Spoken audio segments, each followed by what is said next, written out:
Chers amis, bonjour. Je m'appelle Jean-Didier Zéoué. Je suis praticien de la science chrétienne, résident à Libreville, au Gabon. Le propos que je voudrais partager avec vous aujourd'hui est un témoignage de guérison grâce aux enseignements de la science chrétienne. Il y a à peu près un an de cela, j'étais saisi par le palu. Et en jargon technique de la science chrétienne, c'est la croyance au paludisme. Donc j'ai été attaqué par cette croyance au paludisme qui semblait vraiment vouloir m'emporter. Un matin, je me suis levé, je pris ma débroussailleuse pour nettoyer la concession, comme d'habitude, c'était un week-end. Et puis j'ai travaillé. Après avoir travaillé, j'étais humainement éprouvé, fatigué. J'ai ressenti le besoin de m'allonger. Je me suis allongé un peu sur l'herbe. Et puis, j'avais après du mal à me lever. Les articulations et tout le corps me faisaient extrêmement mal. Et j'avais une montée de température. Donc, je suis parti de cet endroit pour me retrouver sur un espace bétonné pour m'allonger. Et là, quand je me suis à nouveau allongé, en l'espace de quelques minutes seulement, ma température a grimpé, mais de façon très vertigineuse. Presque comme la température d'un fer à repasser. Et ma pensée allait dans tous les sens. Mais il y a une seule idée qui persistait, une croyance qui persistait, c'était la mort. Mentalement, j'étais en lutte.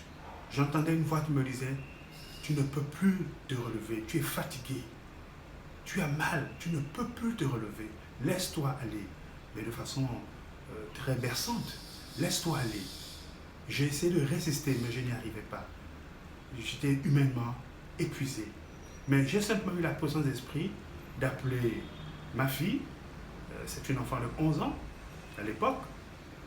Je l'appelle, elle est arrivée et elle voit mon état, elle s'écrie, je lui dis calme-toi. Et elle me touche au niveau de la joue, elle sentait vraiment que je chauffais. Elle dit mais qu'est-ce qui se passe? Je lui dis calme-toi, va à la bibliothèque, prends-moi un exemplaire de sciences et santé et rapporte-le-moi. Et c'est ce qu'elle a fait.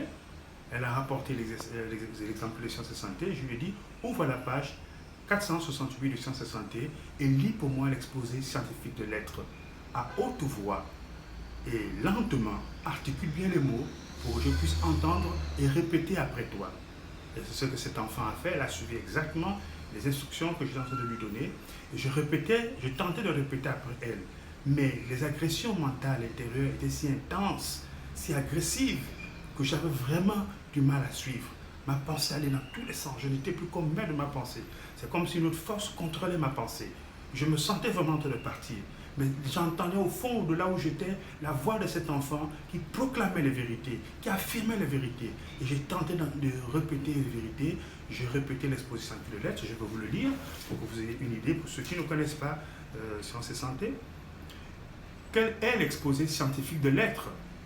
Il n'y a ni vie, ni vérité, ni intelligence, ni substance dans la matière. Tout est entendement infini et sa manifestation infinie, car Dieu est tout en tout. L'esprit est la vérité immortelle, la matière est l'erreur mortelle. L'esprit est le réel et l'éternel, la matière est l'irréel et le temporel. L'esprit est Dieu, et l'homme est son image et sa ressemblance. Donc, l'homme n'est pas matériel, il est spirituel. C'est donc ce passage-là, appelé en sciences chrétiennes l'exposé scientifique de l'être, que cet enfant affirmait et que je répétais après elle. Au fur et à mesure, l'exposé se faisait plus audible à mes oreilles. Je pouvais l'entendre désormais beaucoup plus clairement. Et je le répétais de façon aussi plus profonde et plus claire. Et je retrouvais progressivement ma lucidité jusqu'à ce que je suis revenu à un état de conscience. Et c'est alors que quand je prends conscience de moi, je transpirais terriblement.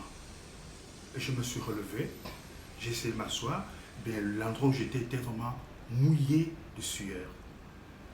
Et quelque temps après, les symptômes de quelqu'un qui a eu une attaque de paludisme et qui a suivi un traitement médical sont apparus, c'est-à-dire les blessures au niveau de la bouche, du nez et tout le reste voilà.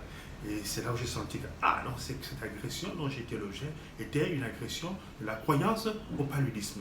Donc, chers amis, c'est cette expérience de guérison, en m'appuyant sur les enseignements de la science chrétienne, que j'ai voulu partager avec vous. Et je vous remercie et je vous donne rendez-vous pour la semaine prochaine. Et vous souhaite d'être béni, d'être enrichi par la présence de Dieu dans vos maisons, là où vous vous trouvez.